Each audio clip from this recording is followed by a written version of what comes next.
नमस्कार मित्रांनो, स्वागत आहे तुमचं पुन्हा एका नवीन व्हिडिओमध्ये.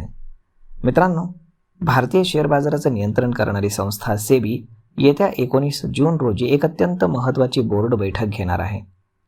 या बैठकीमध्ये घेण्यात येणाऱ्या निर्णयांकडे संपूर्ण आर्थिक जगाचं लक्ष लागलंय.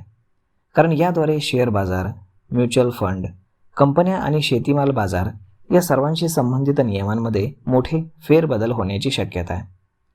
या बैठकीतील प्रस्तावांना मंजुरी मिळाल्यास सामान्य गुंतवणूकदारांना मोठा फायदा होईल आणि शेअर बाजारातील व्यवहार अधिक पारदर्शक होतील. शेअर्सच्या बायबॅकपासून ते वारसांकडे शेअर्स ट्रान्सफर करण्याच्या नियमांपर्यंत ज्या 5 मोठ्या घोषणा या बैठकीमध्ये होऊ शकतात त्याचीच सविस्तर माहिती या व्हिडिओमध्ये आपण जाणून घेणार आहोत. यातील पहिला निर्णय होऊ शकतो तो म्हणजे ओपन मार्केट बायबॅक पुन्हा सुरू होऊ शकतं. कारण कंपन्यांना खुल्या बाजारातून स्वतःचे शेअर्स पुन्हा खरेदी करण्याची परवानगी देण्याचा विचार सेबी करत आहे. ही पद्धत पूर्वी बंद करण्यात आली होती.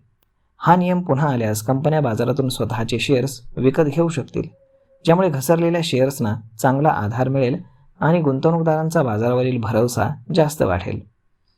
त्यानंतर दुसरा निर्णय होऊ शकतो तो IPO आणि पुन्हा लिस्ट होणाऱ्या कंपन्यांसाठीचे काही नवीन नियम. अनेकदा कंपन्या पुन्हा शेअर बाजारामध्ये रिलिस्ट होतात तेव्हा त्यांच्या शेअर्सच्या किमतींमध्ये खूप मोठ्या प्रमाणामध्ये फ्लक्च्युएशन पाहायला मिळतं.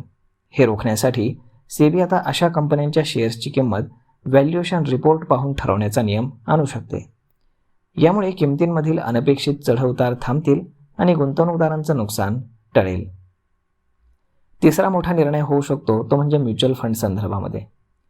म्युच्युअल फंड कंपन्यांना दिवसभरातील व्यवहारांसाठी तात्पुरतं कर्ज घेण्याची मुभा देण्याचा प्रस्ताव सेबीच्या समोर आहे.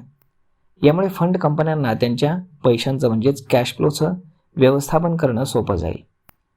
जरी यामुळे सर्वसामान्य गुंतवणूकदाराच्या NAVवरती थेट परिणाम होणार नसला तरी म्युच्युअल फंड उद्योगाचं काम अधिक सुलभ आणि सुरक्षित होईल. आता चौथा निर्णय होणार आहे तो शेअर्सच्या वारसदारांबद्दल. एखाद्या गुंतवणूकदाराचा मृत्यू झाल्यास त्याच्या मागे असलेल्या कुटुंबाला ते शेअर्स स्वतःच्या नावावर करून घेण्यासाठी सध्या फार त्रास सहन करावा लागतो. हा नियम सोपा करण्यासाठी सेबी पावलं उचलत आहे. नवीन प्रस्तावानुसार 10 लाख रुपयांचे कागदी शेअर्स आणि 30 लाख रुपयांपर्यंतचे डीमॅट खात्यातील शेअर्स वारसांच्या नावावर करण्याची कागदपत्रांची प्रक्रिया अतिशय सोपी केली जाईल. हे सगळं काम 21 दिवसांच्या आत पूर्ण करणं आणि संपूर्ण प्रक्रियेची माहिती ऑनलाईन ट्रॅक करण्याची सुविधा उपलब्ध करून देणं यावरही शिक्कामोर्तब होऊ शकतं. आता 5वा निर्णय होऊ शकतो तो शेतीमालासंदर्भात. कृषी क्षेत्रातील संबंधित कमोडिटी मार्केट आणि मजबूत करण्यासाठी सेबी काही मोठे बदल करणार आहे. यामध्ये मका, शेंगदाणे आणि मिरची यांच्यासारख्या शेतीमालाच्या वायदा बाजाराला चालना दिली जाईल. यामुळे शेतकरी आणि व्यापाऱ्यांना पिकांचे योग्य भाव समजणं सोपं होईल आणि बाजारामध्ये पैशांची आवक वाढेल. एकंदरीत 19 जूनच्या बैठकीनंतर सेबीकडनं अधिकृत घोषणा केली जाऊ शकते. हे सर्व नवीन नियम लागू झाल्यास भारतीय शेअर बाजारामध्ये गुंतवणूकदारांसाठी अधिक सुरक्षित आणि फायदेशीर ठरेल याबद्दल कुठलीही शंकाच नाही. तर मग मित्रांनो, अशा पद्धतीनं शेअर बाजाराशी संबंधित हे 5 मोठे बदल येत्या 19 जून रोजी होणार आहेत.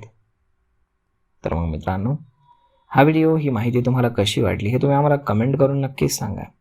आणि जर आवडली असेल तर आपल्या जवळच्या मित्रमंडळींसोबत देखील हा व्हिडिओ तुम्ही शेअर करायला विसरू नका. धन्यवाद.